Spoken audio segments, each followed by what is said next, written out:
परस्परं विरोधे च वयं पंच च ते शतम् अन्ये साकं विरोधे तु वयं पंचाधिकं शतम्। द सीक्रेट ऑफ 105, जैसा कि आपने थंबनेल में भी देखा होगा कि ये क्या डॉक्ट्राइन था, ये क्या सीक्रेट ऑफ 105, ये क्या है, या जो ये आज का शुभाषित लिया है इसके पीछे की एक कथा है। वो कथा क्या है जो और क्या ये बताता है, ये क्या वार डॉक्ट्राइन है जो हमें, जो आज भी भारत को गवर्न करता है, आज भी भारत की जो वॉर स्ट्रेटेजीज है उनको गवर्न करता है। आज भी हम इसे देख पाते हैं। और ऐसा क्या रहा कि इतिहास में अलग अलग समय पर, इतिहास के अलग अलग मोड़ पे इस डॉक्ट्राइन का इस्तेमाल किया गया है। इसे हम कह सकते हैं कि इस डॉक्ट्राइन का यहाँ पे जो जितने भी भारत में बड़े बड़े योद्धा और वीर हुए, उन्होंने इस डॉक्ट्राइन, इस स्ट्रेटेजी को फॉलो किया और कई सारे आतताइयों को भी इस देश से मार के भगाया। तो ये क्या शुभाषित था और इसका क्या डॉक्ट्राइन था, इसे पहली बार किसने कॉइन किया, ये सारी चीजें यदि आप जानना चाहते हैं तो अंत तक बने रहिएगा आज के हमारे इस वीडियो में। और आगे बढ़ने से पूर्व हर बार की तरह जय श्री राम, जय श्री एकलिंगजिरी। इसी के साथ कमेंट सेक्शन में जाके बताइएगा यदि आप जान चुके हैं कि ये क्या है, या ये जो शुभाषित हमने सबसे पहले पढ़ा, इस शुभाषित के पीछे की कहानी कौन सी है, क्या नहीं है, पूरा यदि आप जानना चाहते हैं तो अंत तक हमारे साथ जरूर बने रहिएगा। बहुत मजा आने वाला है इस जर्नी में, इतिहास की इस जर्नी में, इस कहानी में आपको जानने को मिलेगा। सनातन का जो विजडम है वो यहाँ पे आपको, आपके सामने अनफोल्ड होगा। तो आगे बढ़ने से पहले हर बार की तरह करबद्ध प्रार्थना है, लाइक शेयर सब्सक्राइब आपको करना है, अधिक से अधिक युवाओं तक इसे पहुंचाना है और कमेंट सेक्शन में जाके अपने अपने इष्ट देव का जयकारा भी आप लिख सकते हैं, खुला है कमेंट सेक्शन। और आप क्या सोचते हैं वो भी अवश्य लिखिएगा कमेंट सेक्शन में। तो चलिए प्रारंभ करते हैं आज के इस सत्र को। मित्रों सोचिए, यदि मैं कहूं कि आपका जो सबसे बड़ा शत्रु है, आपका जो सबसे बड़ा दुश्मन है, उसके ऊपर कोई प्रॉब्लम आई है, कोई विदेशी ने आक्रमण किया या कोई किसी बाहरी ताकत ने उस पर आक्रमण किया है, तो आप क्या करेंगे? क्या आप खुश होंगे बैठ के, या आप जाके उसकी मदद करेंगे? जी हाँ, मेरी जो सेकंड लाइन है, सेकंड स्टेटमेंट, उस पर ध्यान दीजिएगा। क्या आप बैठकर खुश होंगे कि चलो मेरे दुश्मन का घर जल रहा है तो मैं खुश हो जाऊं, या फिर आप सोचेंगे कि नहीं, ये बाहरी कौन होता है, मेरे दुश्मन के भी घर में आग लगाने वाला बाहरी कौन होता है, उसको मेरे को मौका नहीं देना है। तो ये जो सुभाषित आज हमने पढ़ा आपके सामने, ये उसी से जुड़ा हुआ है। ये कैसे जुड़ा हुआ है कि कल्पना कीजिए एक ऐसा शत्रु जिसने आपका घर बार सब आपका लूट लिया है, लेकिन फिर भी जब उस पे आपको उसके ऊपर कोई प्रॉब्लम आई है, और हाँ, वो शत्रु जो है हमारे प्रोटैगनिस्ट का, जो हमारे आज के हीरो हैं जिन्होंने ये कहा था, उनका ये चचेरा भाई है, हम कह सकते हैं कि उनके चाचा जी का लड़का है। जी हाँ, जैसा कि आप समझ पा रहे होंगे, कुछ हिंट आपको मैंने दिए हैं तो आप समझ पा रहे होंगे ये कहाँ से है। तो ये आप लिख सकते हैं कमेंट सेक्शन में, पर मैं अनफोल्ड करूंगा धीरे धीरे इसे। तो ज्यादातर लोग इस तरह से खुश होंगे कि यार चलो मेरे दुश्मन का ऐसा बुरा हो रहा है। तो मित्रों ये घटना है तब की है, महाभारत की काल की घटना है ये। चलो मैं बताता हूँ एक एक करके। महाभारत काल की घटना है जब युधिष्ठिर और पांडव जो थे उनको 12 साल का अज्ञातवास मिला हुआ था, और 12 साल का वनवास और 2 साल का अज्ञातवास, इस प्रकार से उनका था पूरा पीरियड, जो उन्होंने हस्तिनापुर में जब वो जुआ खेलते हैं और फिर हार जाते हैं, तो उसके बाद सब कुछ हारने के बाद उनको ये मिला था। तो जब ये भोग रहे थे वो लोग इसको इस सजा को काट रहे थे, एक तरह से हम ये कह सकते हैं, तो उसी समय की बात है ये।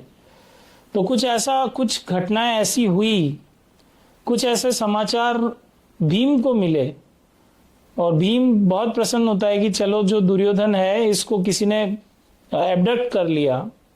चित्रसेन, गंधर्व चित्रसेन हुआ था राजा गंधर्वों का, वो जाता है हस्तिनापुर को, हस्तिनापुर पे अटैक करता है और हस्तिनापुर की सेना को हराकर दुर्योधन को किडनैप करके अपने यहाँ पे रख लेता है। ये समाचार उड़ते उड़ते ये समाचार पहुंचता है युधिष्ठिर के पास। अब सोचिए कि युधिष्ठिर ने क्या कहा होगा। जी हाँ, युधिष्ठिर ने यही कहा कि वयम पंचाधिकम शतम। शॉर्ट में अगर कहते हैं तो इसी प्रकार से कहा जाता है, वयम पंचाधिकम शतम। श्लोक का जो लास्ट पार्ट है उसे कहा जाता है। तो हुआ क्या? हुआ ये कि जब भीम इस प्रकार से हंसते खेलते आए कि चलो दुर्योधन के साथ बुरा हो रहा है और इस तरह से ये सब हुआ है, तो उन्होंने जब युधिष्ठिर को बताया तो युधिष्ठिर ने भीम को टोकते हुए कहा, जो सुभाषित आज हमने आपको बताया, ये युधिष्ठिर ने भीम को टोकते हुए कहा था। और फिर क्या हुआ? इतिहास कहता है कि उस कथा में इस प्रकार से आगे घटनाक्रम इस प्रकार से बढ़ा कि युधिष्ठिर ने कहा कि यदि हम आपस में लड़ रहे हैं तो हम 5 पांडव और 100 कौरव हैं, परस्पर हमारा जो विवाद है वो घर के अंदर है। तो इसी प्रकार से कहा जाता है ना कि जो घर के अंदर जो विवाद है उसमें हम भाई भाई अलग हो सकते हैं, हमारे मतभेद हो सकते हैं, किंतु यदि कोई शत्रु हमारे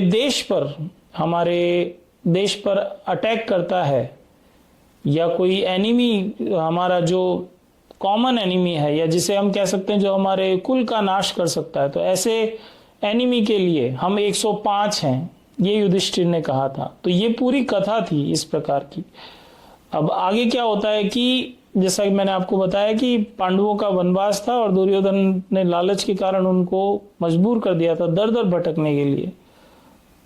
तो ये पूरी कथा थी जो बताती है कि किस प्रकार से समय आने पर इस प्रकार की हमारी स्ट्रेटेजी हुआ करती थी भारत देश की, या जो हम कहते हैं अखंड भारत की जो स्ट्रेटेजी हुआ करती थी वो यही हुआ करती थी। आपस में राजा लोग आपस में लड़ते रहते थे। और फिर इसके बाद दूसरा मौका और आया। दूसरा मौका कब आया? जब अलकसेंद्र ने, जी हाँ, अलकसेंद्र ही कहा जाता है उसे, अलेक्जेंडर यूरोपियंस कहते हैं क्योंकि वो क्ष नहीं पढ़ सकते इसलिए वो अलेक्सेंडर करते हैं उसको, जबकि यहाँ पे अलकसेंद्र उसका नाम था। तो इस प्रकार से जब अलकसेंद्र यहाँ पर आया था तो यही प्रयत्न जो दुर्योधन ने कही, यही प्रयत्न आचार्य चाणक्य या आचार्य विष्णुगुप्त चाणक्य ने भी कहने का प्रयत्न किया। और उन्होंने भी उस समय चंद्रगुप्त के लीडरशिप में कॉन्फेडरेशन बना के और कई सारे राजाओं को एकत्रित किया था। हालांकि होता यह है कि जो भारतीय भौगोलिक परिस्थितियां हैं उनको वो झेल नहीं पाता और वो झेलम के आगे नहीं बढ़ता है और वहीं से वापस लौट जाता है, जो कि इतिहास में। इसी प्रकार से और आगे कब ऐसा मौका पड़ा, तो और आगे जब आगे आते हैं हम, जब अरेबिक इन्वेजन्स चालू हुए थे उस समय की बात है। हम बापा रावल का नाम सुनते हैं, मेवाड़ की जो हिस्ट्री उसमें बापा रावल का नाम भी सुनते हैं और महाराणा सांगा का भी नाम सुनते हैं। इन दोनों के बीच में जितने भी महाराणा हुए, इन सभी ने कुछ न कुछ योगदान इस प्रकार से दिया। और इन दोनों का नाम प्रमुखता इसलिए आता है क्योंकि इन दोनों के समय में अरबिक आक्रांता यहाँ पे आए थे और इन दोनों ने ही बड़ी बड़ी कॉन्फेडरेशंस बना के, ऐसे लोग भी इनकी कॉन्फेडरेशंस में थे जो कभी इनके शत्रु रहे थे। लेकिन जब भारतीय, या हम कह सकते हैं कि जब सनातन पर आक्रमण होने लगा, इन्वेजन होने लगा, हमारे जो कल्चरल रूट्स हैं उन पे जब इन्वेजन होने लगा, तो इस प्रकार के कॉन्फेडरेशंस बने जिसमें कि सभी राजा एकमत होके, एकजुट होके लड़े हैं। और आप देखिए इतिहास क्या कहता है। इतिहास ये भी कहता है कि हालांकि ये थोड़ा सा कंट्रोवर्शियल होने जा रहा है आगे जो मैं बात कहने वाला हूं, लेकिन ये मैं कहूंगा। देखिए, हम लोग कहते हैं कि महाराज पृथ्वीराज चौहान के लिए कहा जाता है कि महाराज पृथ्वीराज चौहान ने भी लड़ाई लड़ी थी गौरी से, मोहम्मद गौरी से कई बार लड़ाई लड़ी और उसे हराया, लेकिन अंततः वो हार गए, ये कहा जाता है। इसमें भी है, ये महाराजा पृथ्वीराज चौहान किसे अपने साथ में नहीं कर पाए थे। जी हाँ, मैं बात कहना चाह रहा हूं जिन्हें आज जयचंद के नाम से पुकारा जाता है, तो वो दोनों में कभी इस प्रकार का नहीं हो पाया कि वो ये समझ पाते कि जो शत्रु आ रहा है वो शत्रु हम दोनों का शत्रु है। वो शत्रु केवल पृथ्वीराज चौहान का नहीं है या वो जयचंद का शत्रु नहीं है, वो दोनों का शत्रु है। और यदि वो मिलके लड़े होते तो इन्वेजन्स या जो अरेबिक इन्वेजन्स हैं ये पहले हो ही नहीं पाते। ठीक है, उसके बाद में क्या हुआ, उसके बाद में भी अब जैसे महाराणा सांगा संग्राम सिंह जी के समय का भी जो युद्ध आता है जिसमें कि बयाना का युद्ध हुआ था, जिसमें कि कॉन्फेडरेशन आर्मीज जो हम कह सकते हैं, जिसमें कि सारे राजपूत भारत के जो अपने मतभेदों को भुलाकर एक साथ खड़े हुए थे, वो सब एक साथ खड़े होकर उन्होंने बयाना का युद्ध भी किया। और आगे चलकर क्योंकि खानवा के युद्ध में कई प्रकार की ऐसे अधार्मिक स्ट्रेटेजीज अपनाई गई जिसके कारण से महाराणा संग्राम सिंह जी को धोखे से, हम कह सकते हैं धोखे से विष देकर मरवा दिया गया और अंततः बाबर भारत में मुगल शासन को लाने में सफल हो पाया। अब आगे देखते हैं, इसके बाद जब हम अभी भी देखते हैं ना कि जैसे पिछले साल ही ऑपरेशन सिंदूर हुआ था, ये पिछले हफ्ते में ही ऑपरेशन सिंदूर को पूरा 1 साल हो चुका है। तो ऑपरेशन सिंदूर में भी हमने किस प्रकार से देखा कि जब पहलगाम पे आतताइयों ने आक्रमण किया, पहलगाम में टेररिस्ट अटैक हुआ, उसके बाद किस प्रकार से पूरा भारत एकजुट हुआ। और जब ऑपरेशन सिंदूर भी हुआ तो हम देख सकते हैं कि किस प्रकार से मोदी जी के नेतृत्व में हमारे जो प्रमुख विपक्षी दल हैं, मैं यहाँ पे जो प्रमुख विपक्षी दल के नेता जो लोकसभा में उनकी बात नहीं करूंगा, उनके अलावा भी कई सारे दूसरे धर्म के भी नेता लोग थे, लेकिन उनको भी मोदी जी ने आगे किया और वो लोग ने एक्सेप्ट किया। और वो जो ऑपरेशन सिंदूर के जो परिणाम थे उन सबको लेकर विदेशों में भी जाके उन्होंने अपनी बात रखी। तो ये सब क्या दिखाता है? ये सब दिखाता है कि वयम पंचाधिकम शतम, कि यदि बाहर से कोई आक्रमण होगा, यदि बाहर से कोई आक्रमण होगा तो हम 105 हैं। और आज के संदर्भ में कहा जाए तो यदि बाहर से अटैक होगा तो हम 140 करोड़ हैं। हम सिर्फ बीजेपी और सिर्फ दूसरी पार्टियां नहीं हैं, हम 105 हैं। 105 तो महाभारत के समय में थे और 140 करोड़ आज है।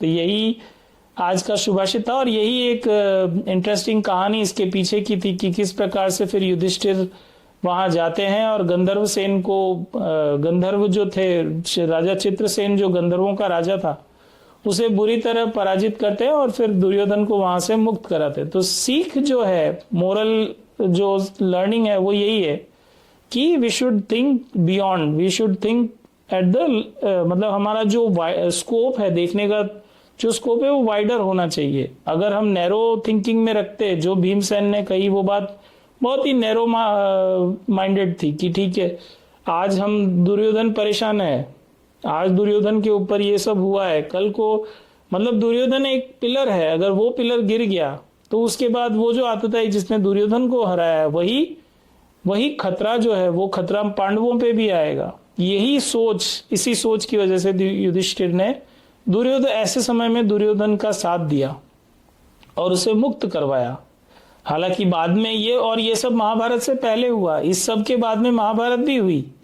तो यही दिखाता है कि जहां पे हमारे घर पे या देश के संदर्भ में कहा जाए तो हमारे देश पर यदि आक्रमण होता है तो हमें अपने आपसी मतभेद भुलाकर एकजुट होकर देश के साथ खड़े होना चाहिए। तो यही हमारा जो सनातन है, यहाँ के जो इतिहास है, हमारा इतिहास इसी प्रकार की घटनाओं से भरा पड़ा है। जैसे कि मैंने कुछ घटनाएं ऑलरेडी आपके आज के ही इसी वीडियो में मैंने आपके सामने रखी।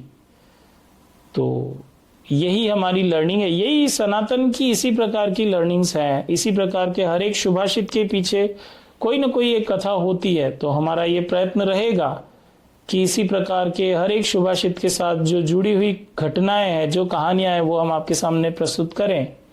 आपको ये आज का सत्र हमारा कैसा लगा अवश्य बताइएगा। जय श्री कृष्णा, जय श्री राम, हर हर महादेव, जय एकलिंगजीरी, यही सब आपको कमेंट सेक्शन में भी लिखना है। जय हिंदू राष्ट्र। इसी के साथ आज के इस सत्र में अपनी वाणी को विराम दूंगा। भारत माता की जय। जय हिंद, वंदे मातरम।